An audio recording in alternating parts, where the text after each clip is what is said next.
¿Cómo debatir sobre prostitución con abolicionistas como esta mujer?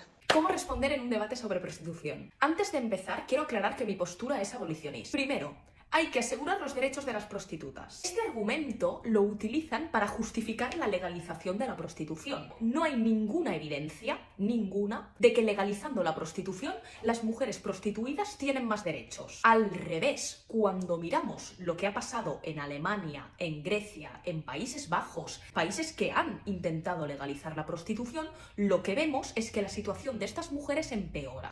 No es sorpresa que estas personas usen como ejemplo a países que tienen el modelo sueco o el modelo holandés, que en pocas palabras son modelos regulacionistas. La idea detrás de este modelo es que el trabajo sexual es una forma de explotación y no un trabajo en sí mismo. En ellos se considera la prostitución como un mal inevitable. Y ya que se percibe como imposible el erradicarlo por completo, se opta por regularlo. Así que este modelo es gestionado por el Estado, controlado por la policía, delimitando normas, haciendo uso de licencias y ejerciéndose únicamente en espacios establecidos para esta labor. Sin embargo, no funciona muy bien, que digamos.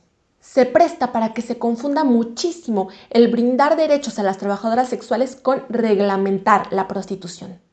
Todas las regulaciones que se imponen resultan muy difíciles de cumplir, sometiéndolas a multas porque cualquier trabajadora que no cumpla en regla todos los requerimientos no cuenta con protección contra abusos, ya que se le señala bajo el marco de la ilegalidad, contribuyendo así al incremento de la vulnerabilidad, el desarrollo de mafias, las redes de tráfico, y todo esto conlleva un montón de violencia, un montón de precariedad, un montón de estigma y un montón de abuso. Y como consecuencia de lo complejo que resulta cumplir con todas las reglamentaciones, genera que muchas mujeres opten por realizarlo de forma ilegal. Y seguramente esta mujer sabe bastante de todo esto y por eso es que lo usa como ejemplo. Pero este modelo no es lo que buscan las personas que ejercen la prostitución. Intentar argumentar a favor de la abolición apelando a un modelo que no beneficia a las personas que ejercen la prostitución es una estrategia muy descarada y muy deshonesta. Mientras estratégicamente se ignora, por ejemplo, al modelo neozelandés, también llamado modelo pro derechos.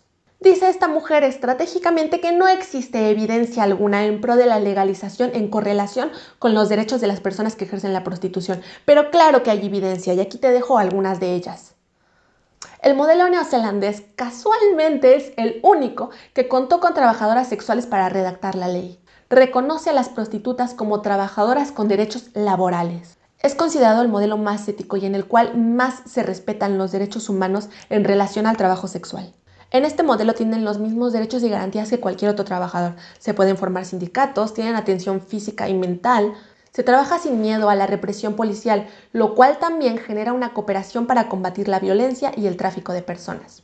Así como también en los manifiestos pro derechos se pide que se destinen alternativas laborales reales para aquellas personas que desean abandonar el ejercicio de la prostitución. A partir de evaluaciones a este modelo se ha concluido que mejora significativamente la seguridad, las condiciones laborales, la calidad de vida y reduce también el estigma y la discriminación. Yo le pregunto a esta mujer, ¿cómo pretendes que las condiciones laborales sean dignas si hay implícita una ilegalidad? Tenéis que hablar con las mujeres que lo ejercen. Recordemos que la teoría no lo es todo. En la práctica se asumen resistencias más que posturas. Es muy fácil opinar sin la vivencia. En esta frase veo dos problemas diferentes. El primero, parte de la idea de que las abolicionistas no hablamos o no escuchamos a las mujeres prostituidas. En la teorización abolicionista nos encontramos con muchísimo estigma, muchísimo prejuicio. Por eso es importante para teorizar abordar las vivencias de aquellos sujetos políticos que lo ejercen, como por ejemplo en la redacción de la ley del modelo neozelandés. Porque no es casualidad que las prostitutas aborrezcan el modelo abolicionista. Hablar de prostitución es plantearnos si el deseo sexual se puede comprar. Es debatir qué pasa con el deseo sexual.